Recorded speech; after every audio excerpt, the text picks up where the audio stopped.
सिद्धेभ्यः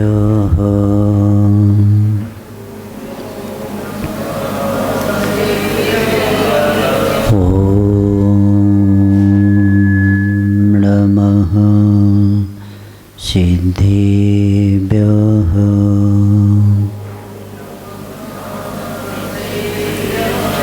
ॐ नमः सिद्धेभ्यः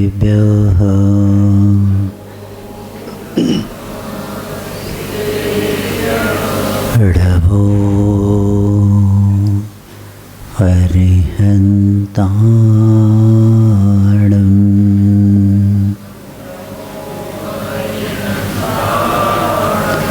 ऋभो सिद्धाणम्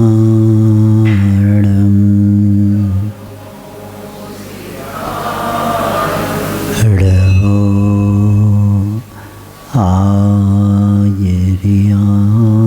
आयर्याणम्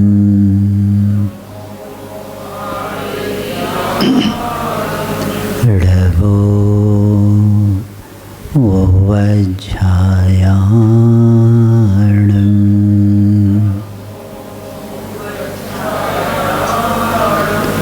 ऋमो लोहे सौवसागुणम्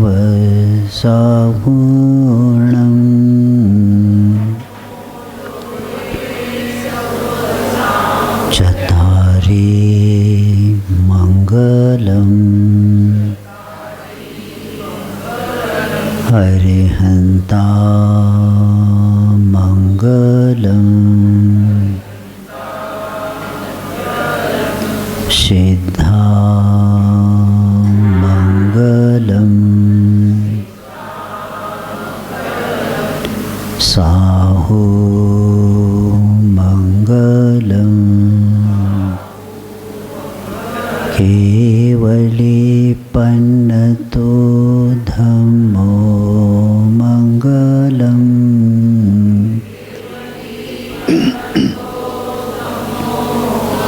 चत्वारि शरणं पवजामि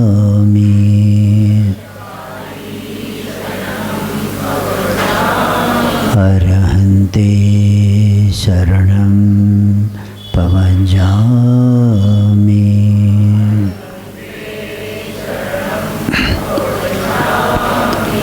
सिद्धे शरणं पवजामि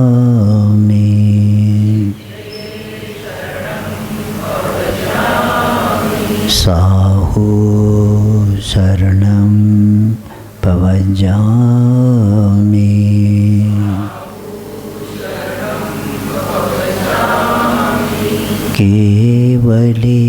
केवलीपन्नतं धम्मं शरणं पवजामि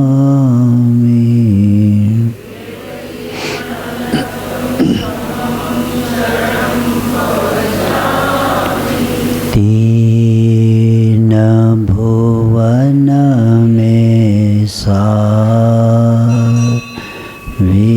वीतराग विज्ञानता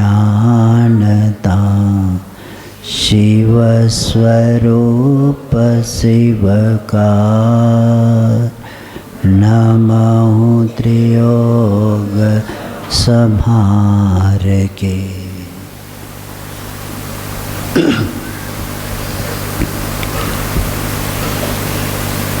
हर जीव का अनंत काल का संसार का कारण मिथ्यात्व है और मिथ्यात्व मूल हेतु मिच्छतम संबंधी विवेज्य बुद्धि गुणनिदम पीहु मिच्छतम मोहिदम कुनदे। मिथ्यात्व संसार का मूल कारण है और इसीलिए मन वचन काय से त्याग होना चाहिए। मिथ्यात्व का सिर्फ काय के द्वारा त्याग नहीं होना चाहिए, मन से भी और वचन से भी त्याग होना चाहिए। प्राय करे कई लोग हम मिथ्या देवगुरु शास्त्र को नहीं मानेंगे, पैर नहीं पड़ेंगे, लेकिन मन में अभी भी बना है, तो ये त्याग नहीं माना जाता।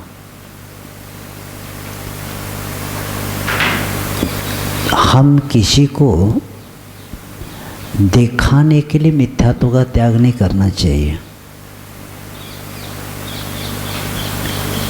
मन से, वचन से और काय से होना ही चाहिए, क्योंकि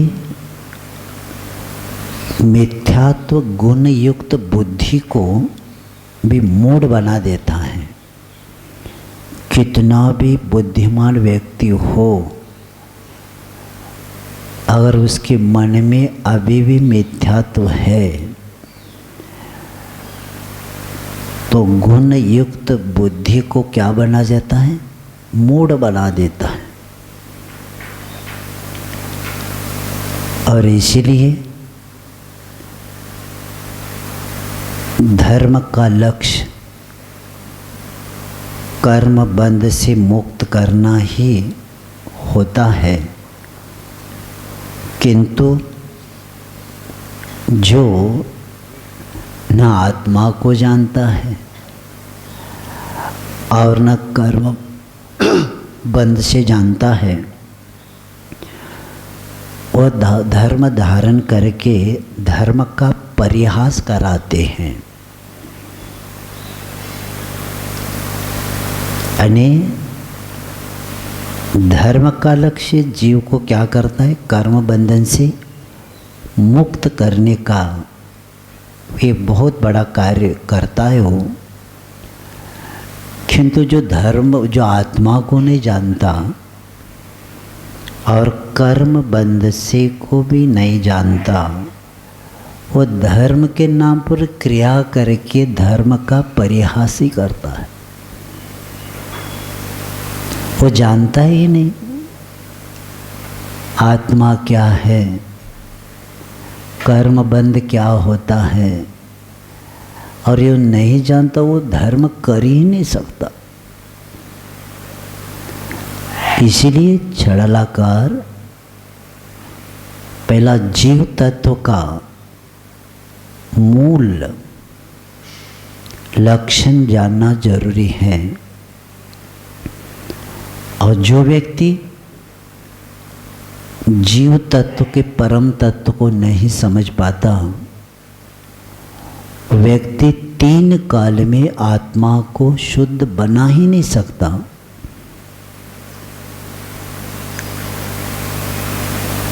क्योंकि जीव को शुद्ध बनाना ही हमारा लक्ष्य पहला होना चाहिए। और वो बनाते समय अग्रहित मिथ्या दर्शन,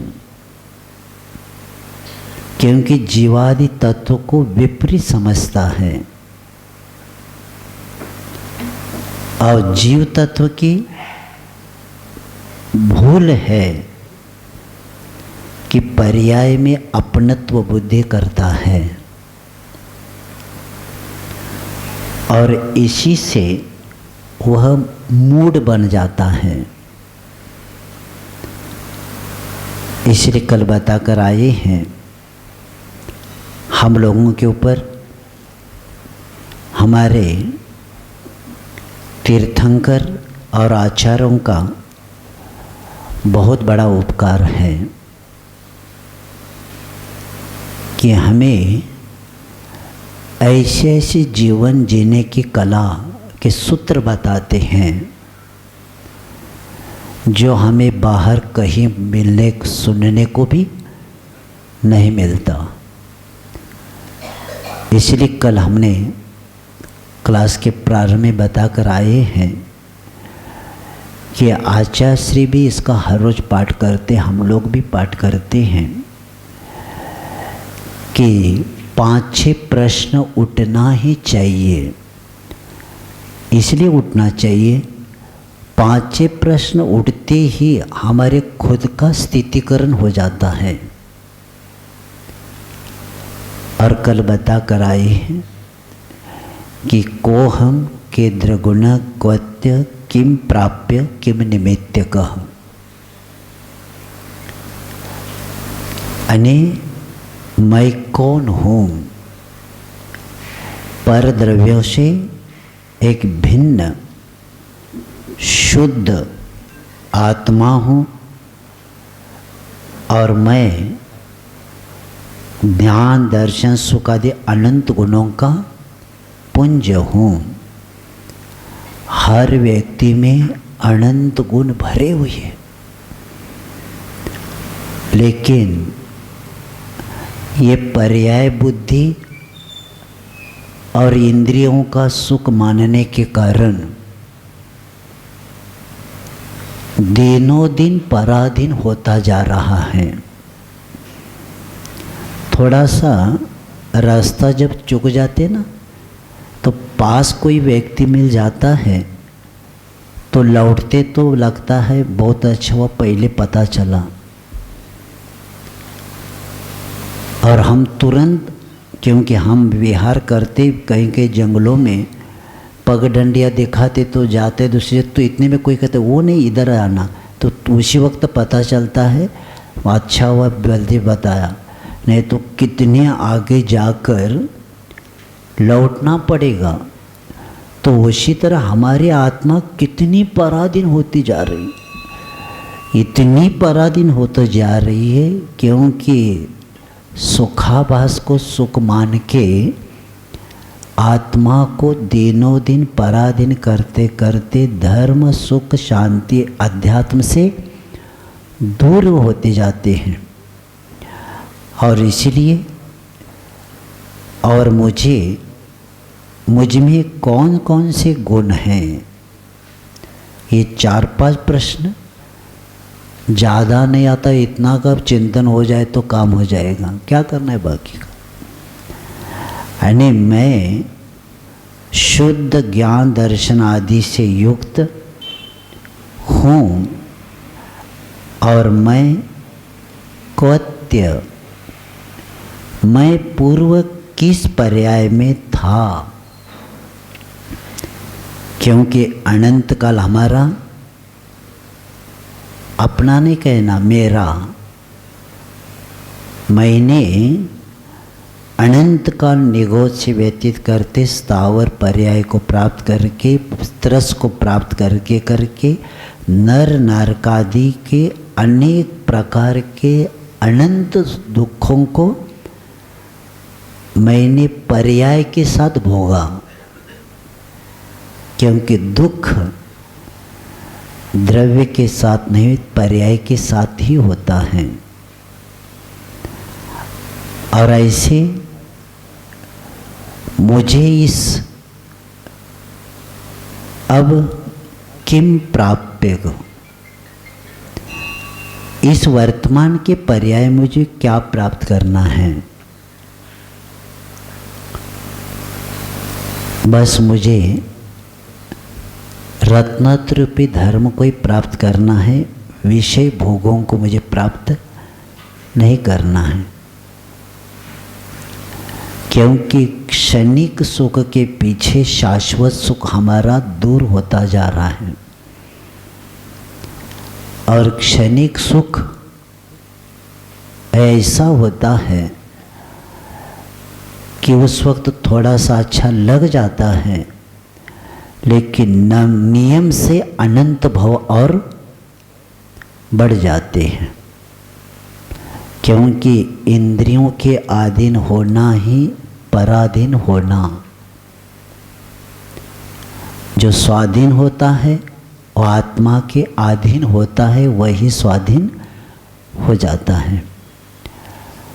और जो आत्मा से दूर होने का कारण यही है कि हम उस इंद्रियों से प्रभावित हो जाते हैं,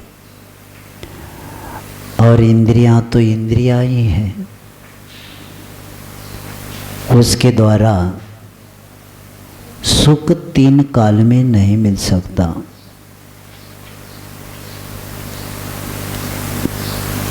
आगे जाकर बताएंगे, लेकिन वहाँ तक पहुँचना मुश्किल है। तो आगे जाकर 6ठी ढाल में वहाँ आया है कि वह जीव रत्नत्रधारी जो सुख को प्राप्त कर लेता है, वह किस प्रकार प्राप्त कर देता है।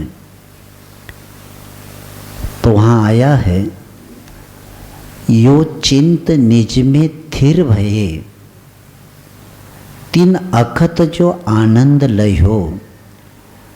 यानी जब चित्त में स्थिर व्यक्ति हो जाता है तो इतना आनंद, अकथनीय आनंद होता है,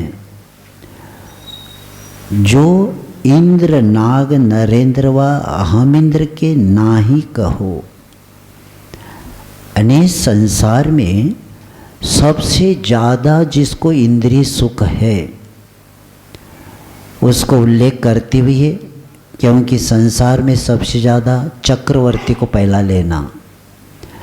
चक्रवर्ती से भोग भूमि के जीवों को ज़्यादा सुख होता है, भोग सामग्री, और भोग भूमि के जीवों से व्यंतर देवों को होता है।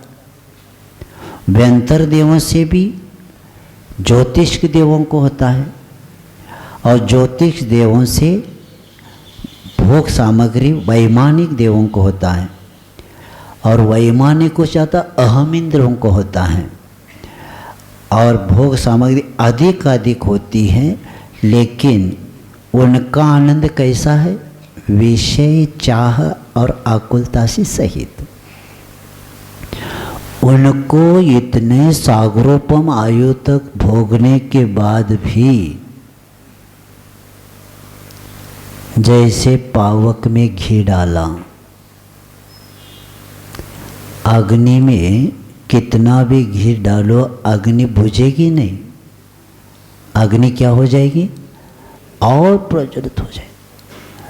तो विषय चाह और आकुलता सहित है, उन्हें निराकुल सुख नहीं है। लेकिन रत्नत्रयधारी ऐसे महामुनिराज को जो आनंद प्राप्त होता है, उसका आनंद का अनंतवा भाग भी इंद्र नरेंद्र धर्मेंद्र आदि को नहीं मिलता। ये बता के यहाँ बताया जा रहा है कि वो आनंद वह चाहिए कि जिसका अंत नहीं होता। हमारा आनंद थोड़ा क्षण भी होता है, तुरंत दुख के निमित्त भी बन जाता है। तो इस बात को बताकर यहाँ किम निमित्तक,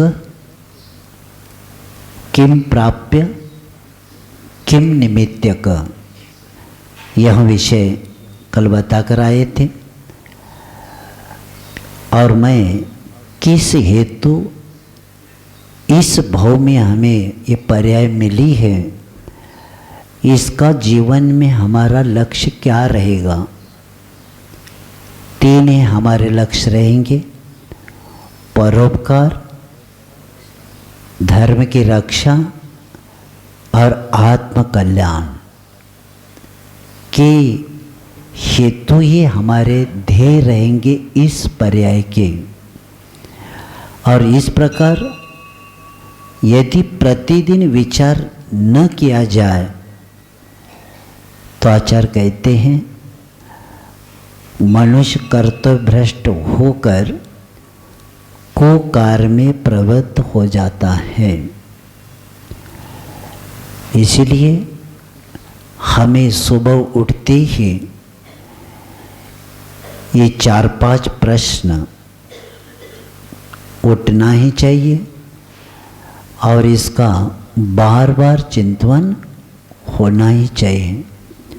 बड़े बड़े साधक भी इसका उच्चारण करके कर्म का उदय, बाहर का प्रभाव होता रहता है, लेकिन खुद को स्थिर करने के लिए छोटी ऐसी गाथाएं, श्लोक इतने बड़े कार्य करते हैं।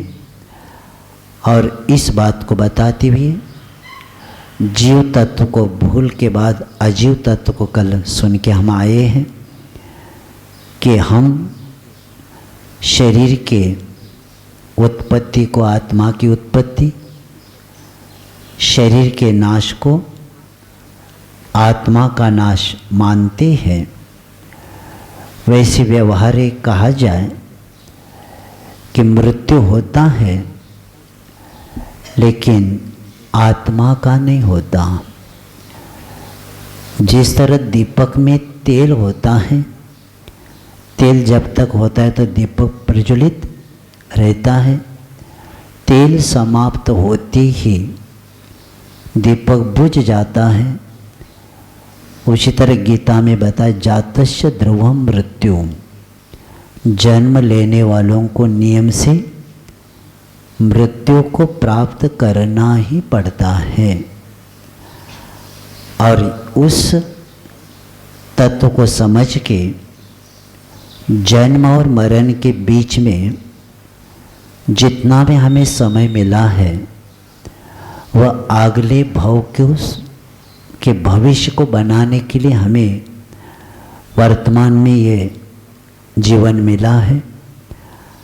क्योंकि जीवन के बारे में जैसे तन, शरीर और आत्मा के बारे में कल बताकर आए हैं कि आत्मा क्या होता है, यानी वह जड़ होता है। आत्मा चैतन्य होता है, शरीर जड़ होता है। आत्मा पवित्र होती है और शरीर अपवित्र होती है।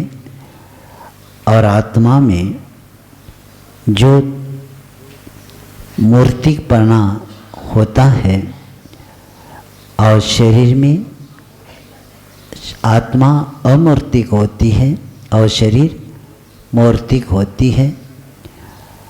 और इसीलिए हम आत्मा को पवित्र कम बना सकते। स्नान करने से आत्मा पवित्र नहीं होती। अगर गंगा में डूबने, गंगा स्नानात् मुक्ति, गंगा में स्नान करने से आत्मा अगर मुक्ति को प्राप्त होती है तो हमसे पहले मछलियाँ मुक्ति को प्राप्त कर लेगी। इसलिए आचार्य संबंधबद्ध महाराज कहते हैं, स्वभाव तो असुचिकाय रत्नत्रय पवित्रते। शरीर स्वभाव से अपवित्र है।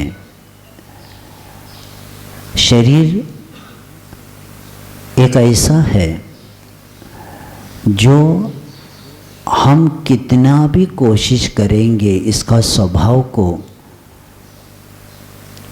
ये अनित्य है, उसको नित्य हम कभी भी बना सकते। और शरीर ही हमें इस संसार में, जैसे एक जगह से व्यक्ति यात्रा करके दूसरी जगह जाता है, तो ये हमें आत्मा के लिए अगले भव के ले जाने के लिए एक रथ मिला है। और ये रथ जैसे कार्य करेगा, आत्मा अंदर बैठा हुआ, तो उसी के अनुसार अगले भव में वो हमें पहुंचा देगा। तो उस आत्मा के बारे में और तन के बारे में जैसे कल बता कर आए हैं कि हम जन्म दिवस मनाते हैं, मनाना भी चाहिए, लेकिन उस दिन हमें जन्म दिवस पर विचार भी करना चाहिए। तो ये विचार करना चाहिए, शरीर मुझे मिला है, पहला शरीर के स्वरूप का विचार करना चाहिए। जन्म दिवस दिन क्या करना चाहिए? शरीर का स्वरूप का विचार करना चाहिए। और आज के दिन इस देह का जन्म हुआ था, मेरी कितनी उम्र बिना धर्म आराधना से निकल गई,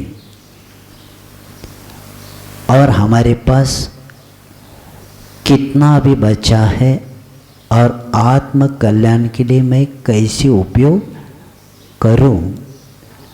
और इस प्रकार के विचार करते हुए शक्ति के अनुसार क्या करना चाहिए?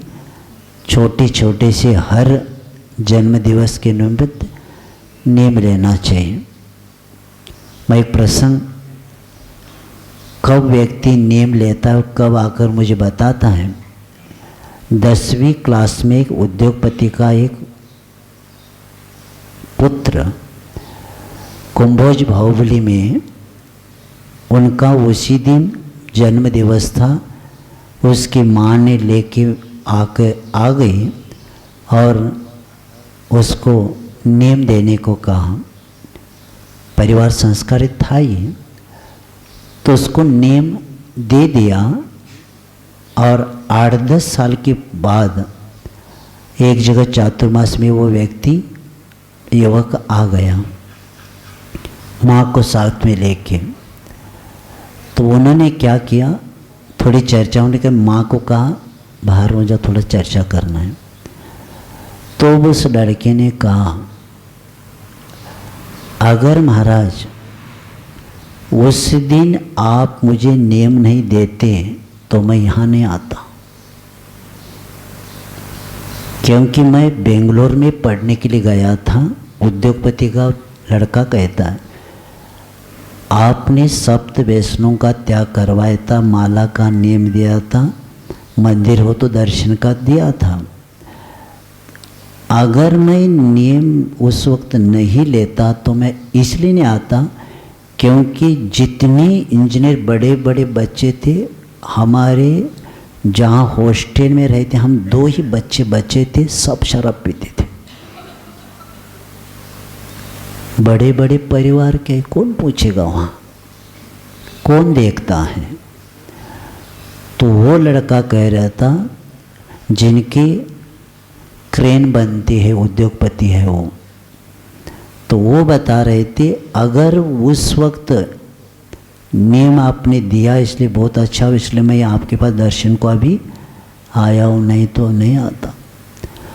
एक भी बाहर पढ़ने वाले बच्चे बचना मुश्किल है, क्योंकि असंस्कारित बच्चे ज़्यादा है। और आचार्य सिंह के शब्द हैं, 100 कौवे के बीच में एक राजहंस टिकता नहीं। सब कौवे उसको ठीक रहने देते, इसलिए सावधान हो जाना। कई लोगों को बुरा लगता है, हम जब कहते हैं ना बाहर भेजते समय सावधान, हमारे बच्चों को भी ऐसे क्यों समझते आप? बाद में रिजल्ट आएगा जब समय निकल जाएगा। तो ये स्थिति है। और वो लड़का बाद में मुझे कहा, पिताजी का तो है लेकिन मैं अलग से करके और अच्छा करके दिखाऊंगा, ये शब्द थे उसके। ये किसके कारण? जन्म दिवस के दिन लिया हुआ नियम।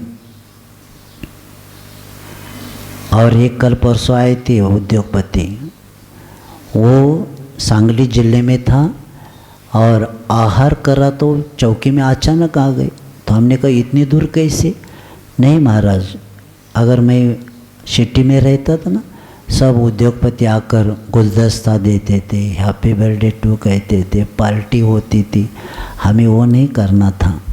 मैं 10:30 बजे मेरा जन्म हुआ था और मेरी भावना ये थी कि 10:30 बजे आपको आहार ही देंगे हम। कहाँ से व्यक्ति कहाँ आता है, कैसे जन्म दिवस मनाता है, इसको कहते जन्म दिवस। इसीलिए आप अपने बच्चों को साधु संगति में लाएंगे, अभिषेक आदि करवाएंगे, दान दे देंगे, और आपके ज़्यादा पैसा हो तो गरीब जो विद्यार्थी उनको आपका पार्टी में खर्चा होने वाला किसी के शिक्षण के लिए पूर्ण करो तो एक कल्याण, एक परिवार खड़ा रह जाएगा। तुम पार्टी दे के, उसके पास भी पैसा है पार्टी देने वालों को, और लेने वालों के पास पार्टी, वो क्या करेंगे बताओ। अब एक श्राविका आई थी, अभी बता रही थी पुणे से शादी करके वो किसी कार्यक्रम में जाकर वो कही थी, महाराज 10-15 मिनट में ये खाओ वो खाओ। वो कही थी मुझे सब पागल ही कहने लगे कि सब, हमने कहा पागलों के बीच में जाएंगे तो उनका बहुमत है, ऐसे पागलों के बीच में जाना ही नहीं अपने को। वो कही थी क्या खाते हो, सब अभक्ष खा रहे थे। क्या हो गया? इसका कारण यही है कि अभी गुनाह में नियम बना कर आए बरेली में, शादी में भी कितने आइटम बनाना, इसका भी समाज ही नियमावली तैयार करना चाहिए। कितना फेंका जा रहा है, और जो नहीं खाना चाहिए, क्योंकि जो शादी से आता है ना, वो उसको सर्दी हो जाती, खांसी हो जाती, सब ऐसे पदार्थ मिलते। कोई शादी से आने वाला सीधा साधा कोई नहीं रहता, सब बीमारी पड़ते। क्यों पड़ गए? सब आइटम रखे हैं, खाओ।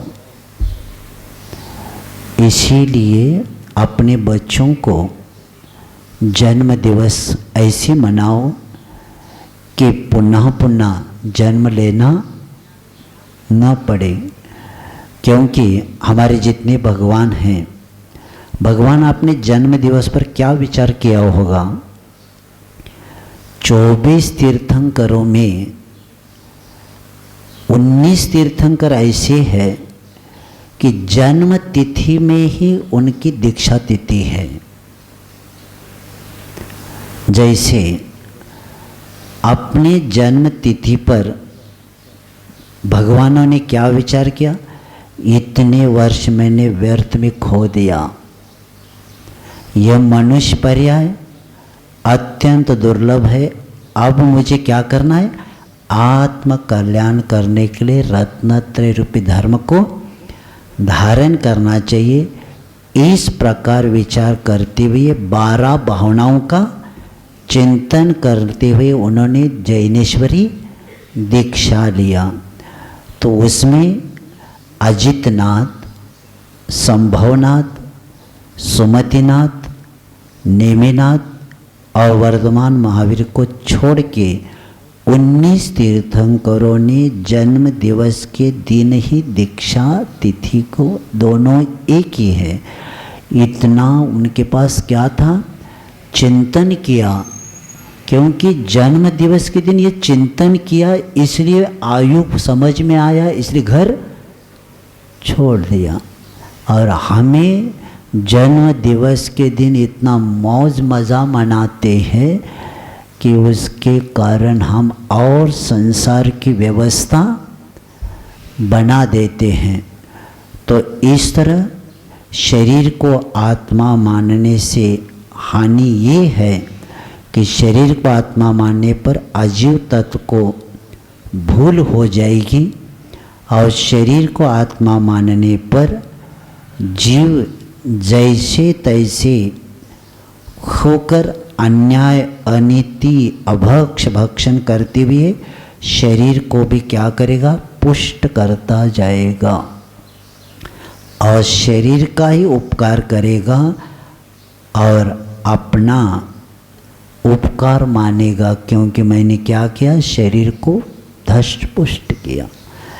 तो इसलिए इस तत्व को समझ के उसी में आगे बताया जा रहा है, रागादि प्रकटचे दुख देन,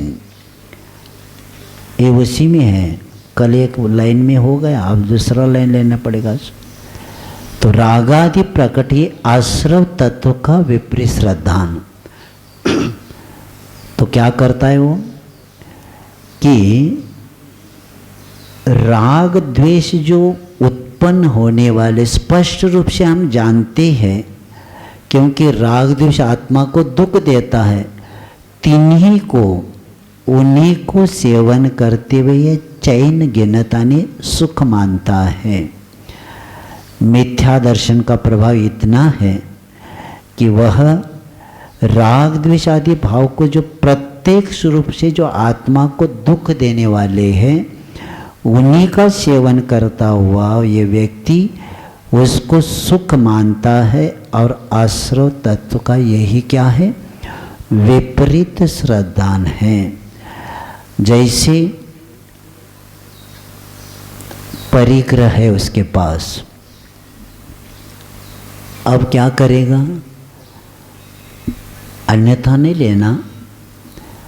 जैसे समझ लीजिए सोना बहुत है घर में, साड़ियाँ और आप लोगों के कपड़े बहुत हैं। अब कोई कार्यक्रम ही नहीं हो रहा है,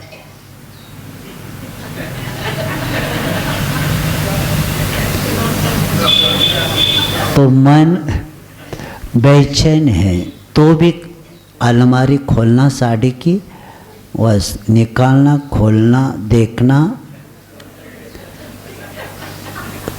कौन दिया था, क्या दिया था, याद करना, क्या झगड़ा करके खरीदी किया था याद करना, और पुनः नीचे की साड़ी ऊपर,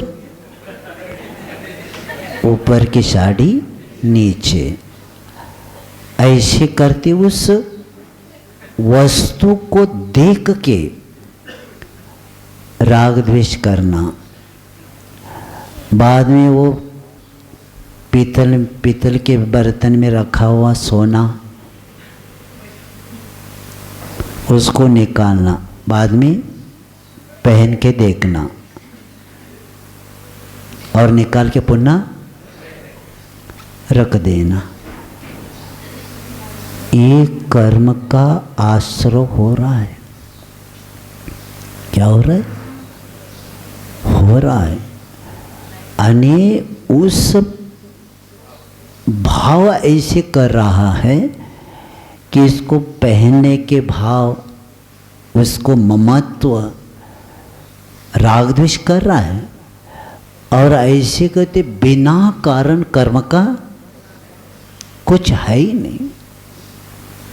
न सोना अपना है, न कपड़ा अपना है, सब अपना सपना है, तो भी अपना मानता है। और आचार्य कहते हैं अमृत कलश में, समय सार में, कि पर पदार्थ कर्म बंध का कारण नहीं, पर पदार्थ के प्रति ममत्व कर्म बंध का कारण है। अगर पर पदार्थ कर्म का कारण होता तो भगवान के ज्ञान में 3 लोक झलकता है। तो 3 लोक के पदार्थ को भगवान क्या करते?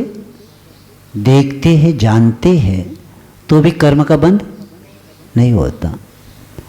और हमारा घर में एक डिब्बे में रखा हुआ, उनको 3 लोग, और हमारी एक अलमारी में एक डिब्बे में रखे वस्तु इतना ममत्व है, उसके कारण हमें कर्म का बंद होता है। और इसी के कारण क्या हो जाता है? आश्रव होता रहता है सदा। इसलिए काय वांग मन कर्म योग स आश्रव, 6ठे अध्याय में पहला सूत्र बताया। योग, योगायोग आ गया कर्म का, किसके द्वारा? काय वांग मन कर्म योग। तो मन वचन काय के द्वारा कर्म का योग, क्योंकि योग आत्मा के प्रदेशों में परिस्पंदन को योग बोलते हैं। और योग किसके द्वारा होता है? मन वचन काय के द्वारा होता है। यही योग ही आश्रव है, स आश्रव, ये योग ही, इसीलिए योग को संभालने को कहा है, क्योंकि योग का अर्थ है जोड़ना। योग का अर्थ क्या होता है? ये सिखाते ना बाहर योगा, ये सिर्फ शरीर को ठीक करने की बात करते। आत्मा, हमारे एक प्रवचन हुआ एक जगह हिंगोली में, वो कहते महाराज अभी तो हमने सोचा ही नहीं, हम तो शरीर से जुड़ते जा रहे, ज़्यादा दिन शरीर काम करे संसार में पाप करने के लिए, यही तो लक्ष्य है। लेकिन आत्मा से कहाँ जुड़े हम?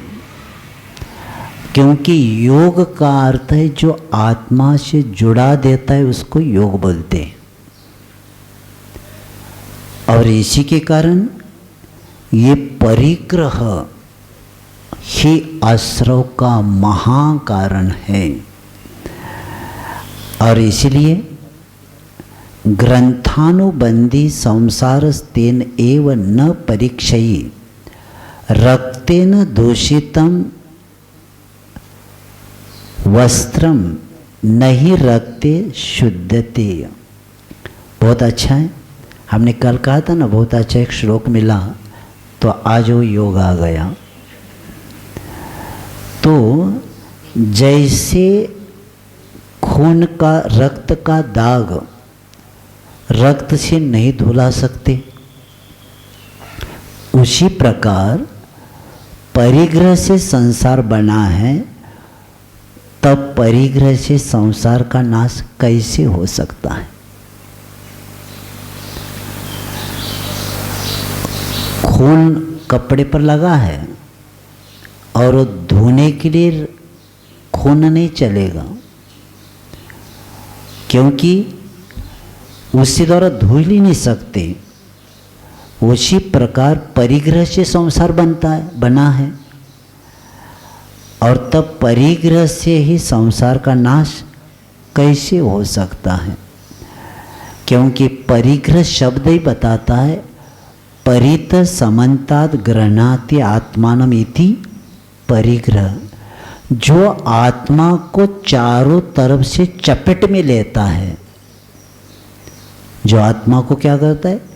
चारों तरफ से चपेट में लेता है, उसको परिग्रह बोलते हैं। और जितना परिग्रह बढ़ेगा उतना आश्रव, बैंक में भी पैसे है तो आप नहीं कहना हमारा मोह नहीं महाराज, साइन किसकी चलती है?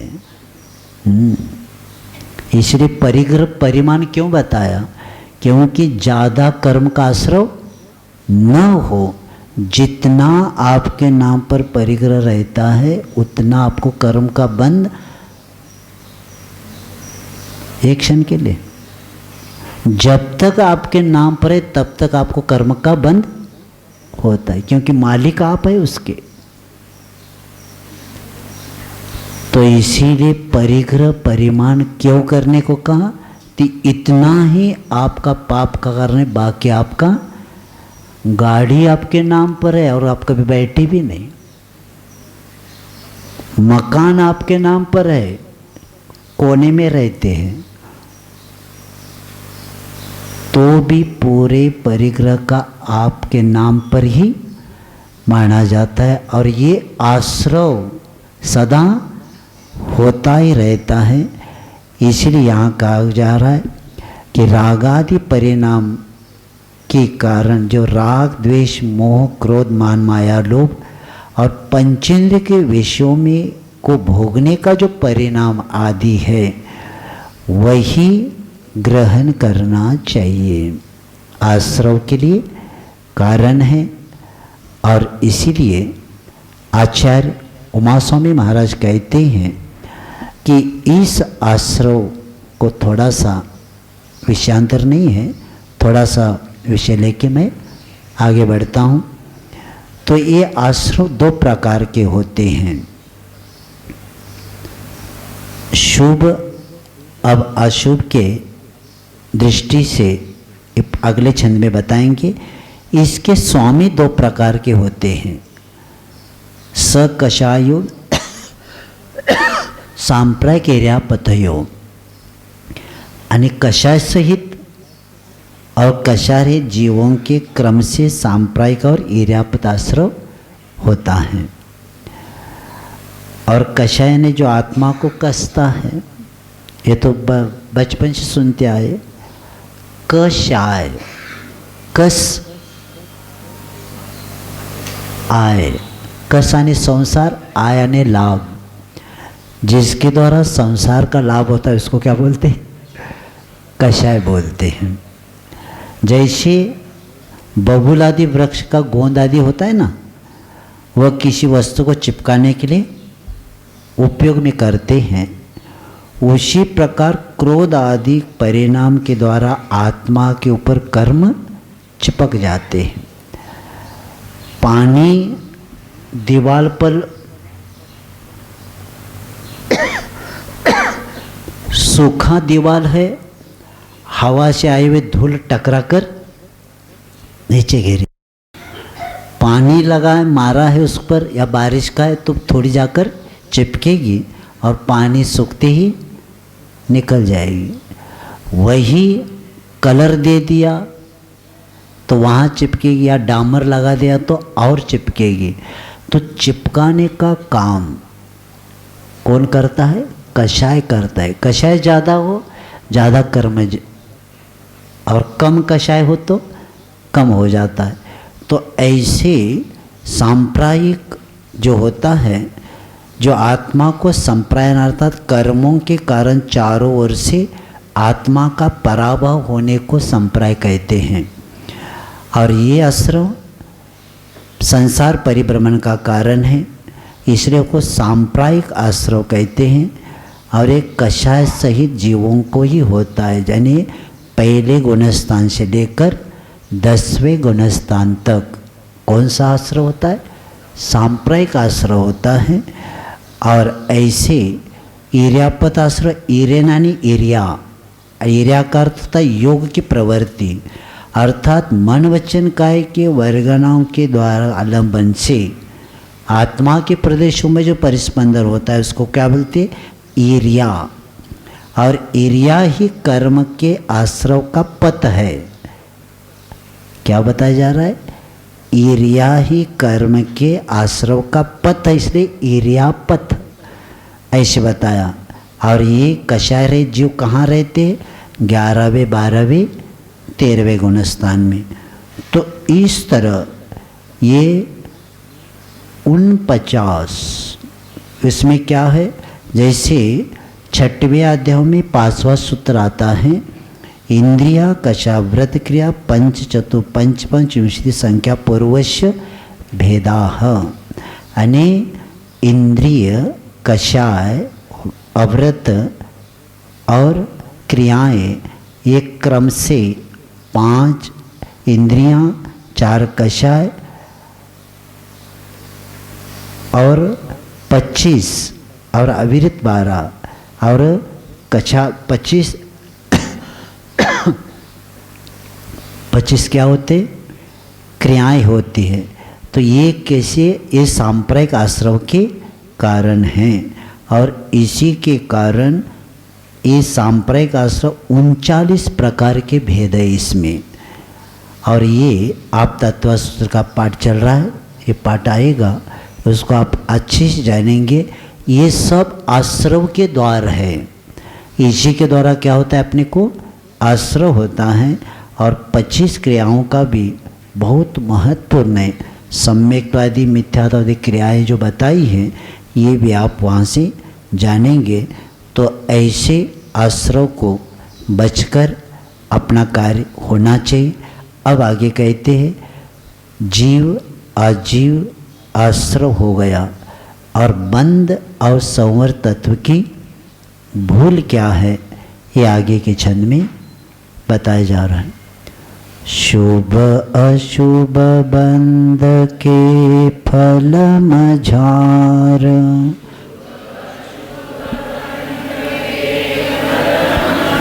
रति अरति करे निज पद विसार,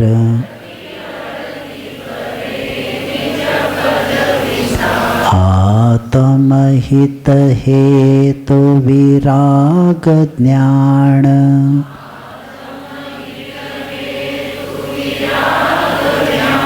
ते लखे आपको कष्ट दान।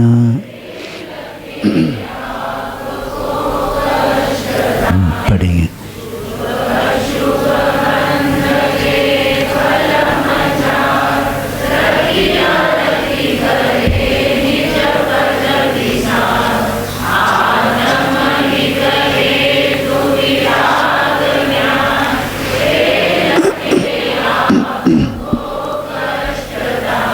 संसार में दो क्रियाएं होती हैं, एक शुभ और एक अशुभ।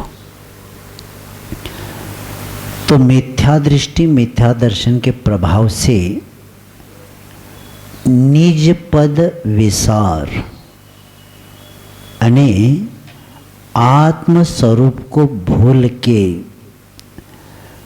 कर्म बंध के जो अच्छे शुभ ने अच्छे फल में रतिया ने प्रेम करता है और बंध के जो अशुभ ने खोटे जो फलों में द्वेष करता है और इसी के कारण वह व्यक्ति कर्म का बंध करता जाता है। एक शुभ बंध और एक अशुभ बंध। लेकिन बंध को भी जानेंगे। योग के निमित्त से राग द्वेष किए हुए जीव को जो अशुभ और अशुभ पुद्गल कर्मों का क्या होता है, आत्मा के साथ दूध और पानी के समान मिलकर एक में एक हो जाना, ये बंध है। और ये बंध शुभ बंध, इसको भी समझेंगे कि शुभ यानी जो व्यक्ति को शुभ परिणाम के निमित्त उत्पन्न होने के योग को, जैसे पंच परमेष्ठि की भक्ति आदि करना, जीवों की रक्षा आदि करना, ये हो जाता है। और अशुभ अशुभ परिणामों के निमित्त से उत्पन्न हुए योग को अशुभ होते, जैसे जीव का घात करना, असत्य बोलना, ईर्ष्या भाव करना, ये किस में आता है, अशुभ में आता है। तो इसको शुभ को पुण्य कहा और अशुभ को पाप कहा। तो पुण्य पुण्याते आत्मान पुण्यते अनेनेति व पुण्यम, जो आत्मा को पवित्र करता है उसको क्या बोलते, पुण्य बोलते हैं। यानी जिससे आत्मा पवित्र होती है वो पुण्य है, जैसे सातावेनी कर्म के कारण। और पाप पाति रक्षिति आत्मानम शुभादिति पापम, जो आत्मा को शुभ से दूर करता है, आत्मा को क्या करता है, शुभ से दूर करता है, वह क्या है, पाप है, जो अशुभ बोलते हैं। ये असाता वेदनी कर्म के कारण होता जाता है। तो इसीलिए ये शुभ और अशुभ जो भाव है ये भी बंध के कारण है, लेकिन इसको वो बंध नहीं मानता,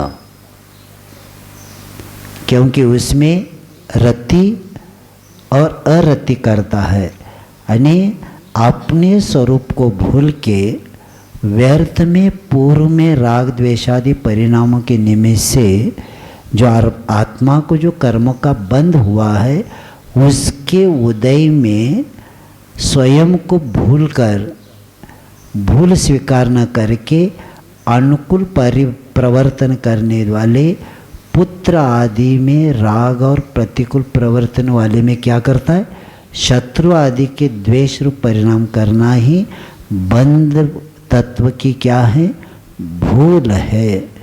इसीलिए न राग है न द्वेष है। इसलिए देखो आता है कि सत्वेषु मैत्री गुणेषु प्रमोदम क्लिष्टेषु जीवेषु कृपाव्रत माध्यस्थ भावम विपरीत व्रतो। जहाँ राग द्वेष का निमित्त होने समय वहाँ माध्यस्थ रहना, सबसे क्या करना, मैत्री भाव करना। क्योंकि शुभ और अशुभ जो कर्म हैं, जो हमें प्रसन्न भी करते हैं और अप्रसन्न भी करते हैं, इसमें कभी भी लगाव होना नहीं चाहिए। तब जाकर इस बंध तत्व के से हम क्या कर सकते, बच सकते। और बंध जो है मिथ्यात आवृत्ति प्रमाद कषाय योग बंध हेतव। कौन कौन सी बंध के हेतु है, मिथ्यात आवृत्ति प्रमाद कषाय और योग, ये बंध के हेतु है। इसको सत्य को जान के इस बाकी के इसमें हम बचेंगे। और वहाँ बताया है कि ऐसे उस तत्व को प्राप्त करने के बाद आगे शब्द आया है कि आत्महित हेतु विराग ज्ञान ते लखे आपको कष्टदान। तो वह व्यक्ति अपने विराग यानी राग द्वेष के अभाव को क्या बोलते, विराग यानी वैराग्य। वैराग्य और सम्यक ज्ञान में ही आत्मा का हित है। आत्महित हेतु विराग ज्ञान। कई लोग कहते कल्याण करने के लिए क्या करना पड़ेगा, बस वैराग्य और सम्यक ज्ञान हो गया तो कल्याण हो गया। क्योंकि वैराग्य शब्द ही बताता है संसार शरीर भोगों से विरक्त होने को वैराग्य कहते। संसार आसार है, शरीर निस्सार है और भोग भव रोग बढ़ावे। तो इसका जब विरक्ति हो जाएगी तब जाकर क्या होता है, वैराग्य होता है। वैराग्य हुए बिना आत्मा का कल्याण होता नहीं तो राग का वर्धन जैसे होता है, व्यक्ति वैसे वैसे इतना प्रभावित होता जाता है। आत्मा के ऊपर इतने बुरे संस्कार पड़ते हैं, उस संस्कार को निकालने के लिए बहुत परिश्रम करना पड़ता है। देख लिया, क्या बोलते, पकड़ लिया उन्होंने, नहीं देखा, विषय नहीं लिया तो अपना विषय है ही नहीं। चिंतन किया, कई लोग चिंता भी करते, कई लोग चिंतन भी करते। तो चिंता पर चिंता धमा धमा, क्या आता है, हाँ, परमानंद स्तोत्र में आता है स्वात्म चिंता और पर चिंता के सामने क्या क्या, पर चिंता धमा धमा, बस शुरू हो जाता है, धमाधम शुरू हो जाता है। क्योंकि पर की ओर गए तो गया हो, पर्याय की ओर तो पर्याय के कारण तो पर को हो जाता है। वो द्रव्य दृष्टि रखने वाला पर दृष्टि में इसमें जाता ही नहीं। तो ऐसे करते हुए संसार शरीर भोग से विरक्त कैसे होना, प्रश्न भी उठता है। प्रश्न आपका उठा होगा, वो भी थोड़ा बताता हूँ कि संसार आसार है और संसार में मेरा हित करने वाला कोई है ही नहीं। यहाँ एक क्षण के लिए भी सुख नहीं है। इस प्रकार विचार करते हुए संसार से विरक्त होना चाहिए और उस वक्त पंच परावर्तन के स्वरूप का विचार करना ही संसार से विरक्ति होना, पंच परावर्तन को लेके। और शरीर क्या है, 7 धातु से बना हुआ है। और कैसा है शरीर, असुचिमय, इसमें से निरंतर मल बहता रहता है। इसको बहुत बार स्नान कराने पर, सुगंधित पदार्थ का लेपन करने पर भी यह सुगंधित नहीं हुआ। जैसे कोयले को मोती साबुन से भी धोआ जाए, किसको, कोयला साबुन से कितना भी धोता जाए, अभी सफ़ेद निकलेगा निकलेगा, साफ हो जाएगा। जैसे कोयला को धोने से साफ नहीं होता, उसी तरह शरीर को कितना भी धोते जाओ, शरीर कभी भी साफ निर्मल नहीं बनेगा। कब बनेगा? तो हमारा आचार्य कहते हैं, हम बताते, स्वभाव तो सूचिका है रत्नत्रय पवित्रते। रत्नत्रय के द्वारा क्या हो जाएगा? पवित्र हो जाएगा। और एक बार शरीर पवित्र हो जाने के बाद मरने के बाद भी उसकी कीमत है। क्या है? संसारी का भी अंत संस्कार होता है और त्यागियों का भी अंत संस्कार होता है। संसारी किसी को स्मशान में पहुंचा कर आ गया तो घर वाले क्या कहते? वहीं से। और मुनि महाराज स्मशान से आहार को निकल गए, पड़ गएंगे क्या? नहीं।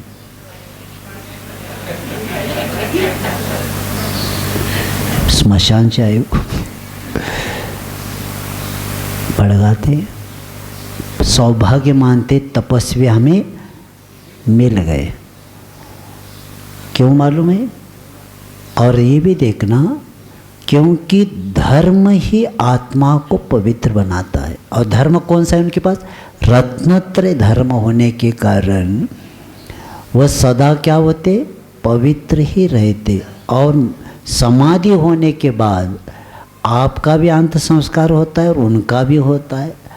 आपके लिए 12 मन लकड़ी, क्या अब गोबर की मिलने लगी, सुनते लकड़ियाँ, उससे जलाया। बाद में रॉकेल 5 लीटर हसलेट, और बीच में न गिरे इसलिए टायर। मालूम है क्या? आप डालते नहीं क्या? अब गए नहीं, मैंने काम किया इसलिए बता रहा हूँ।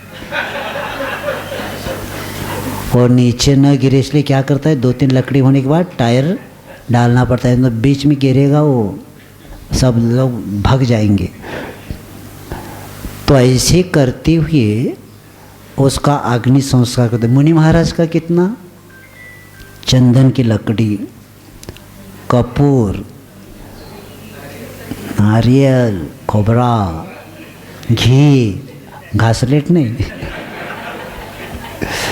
क्योंकि रत्नत्रय स्वभावत सूचिका है, रत्नत्रय पवित्रते। यानी संसारी का भी अंत संस्कार होता है और त्यागियों का भी होता है। क्यों होता है? क्योंकि उनका शरीर पवित्र अभी भी माना जा रहा है, लेकिन संसारी का एक ऐसा है कि ये कितना भी सुगंधित करे वो हो नहीं सकता। तो इस प्रकार विचार करके विरक्त होना चाहिए, क्योंकि शरीर नाशवान, जड़, अचेतन आदि लक्षण वाला, आत्मा से भिन्न इसका स्वरूप समझ के विरक्त होना चाहिए। संसार, शरीर और भोग, भोग तत्काल में भोगते हुए तो किम पांक फल के समान क्या होते? स्वादिष्ट मालूम होते, लेकिन इनका फल बहुत कटुक और एक भाव नहीं, भाव भाव में दुख देने वाला वो भोग होता है। और ये भोग 3-4 बात याद रखेंगे कि भोग अतृप्तिकारक, तृष्णावर्धक, कुगति प्रदायक और नाशवान।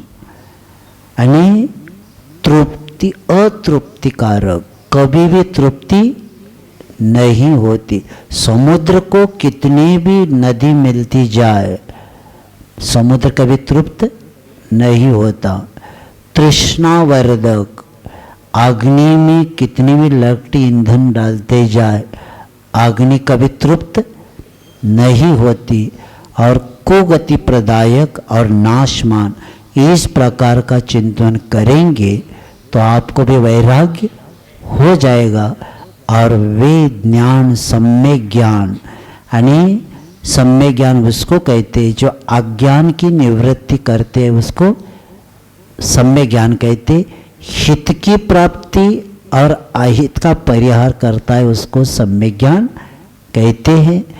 और उपेक्षा मध्यमाने वह जाकर इस ज्ञान के द्वारा नियम से वो व्यक्ति ज्ञानस्य किम फलम, चारित्र ही प्राप्त कर लेता है। जो विज्ञानी बन जाता है सम्यक ज्ञान होने के बाद वो नियम से कहाँ चला जाता है, चारित्र की ओर जाता है। क्योंकि ज्ञान का फल ही अज्ञान का नाश और चारित्र को प्राप्त करना, इस सम्यक ज्ञान का ध्येय होता है। तो इस तरह वो उसको प्राप्त करके, उस सम्यक ज्ञान को प्राप्त करके और वह वैराग्य प्राप्त करते, वह व्यक्ति आगे जो संवर तत्व की जो भूल है उससे बच जाता है। क्योंकि वैराग्य और आत्मा के हित करने वाले हैं। जो वैराग्य और आत्मा के हित करने वाले, उनको कष्टदायक मानने को संवर तत्व की भूल है। इसको भी कष्टदायक मानता है कि इसको वैराग्य हुआ तो अरे सब वस्तु छूट रही है, क्या धीरे धीरे सब छूटता जा रहा है हमारा। और याद रखना, जो जोड़ते गए वो डूबते गए, जो छोड़ते गए वो तैरते गए। और हम क्या करते, जोड़ते जा रहे और तैरने की बात करते, क्या कहाँ तैरेंगे, कहाँ से तर जाएंगे।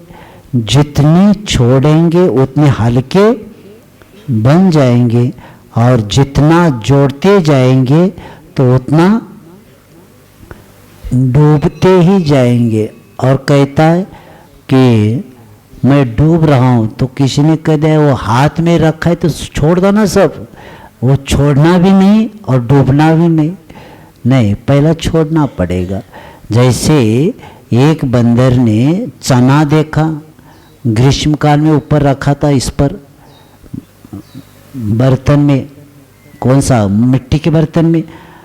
तो एक बंदर ने हाथ डाला और डालकर लेने लगा, तो बाद में ये बाहर नहीं आया, उसका मुंह छोटा था।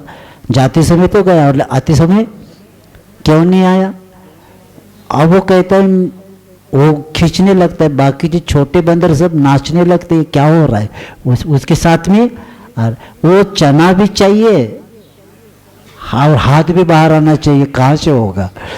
तो क्या करना पड़ेगा, वो बाद में बाकी के जो समझदार बंदर है तो उन्होंने क्या किया, उसके मार दिया, मारते उसको छोड़ दिया और हाथ बाहर आ गया।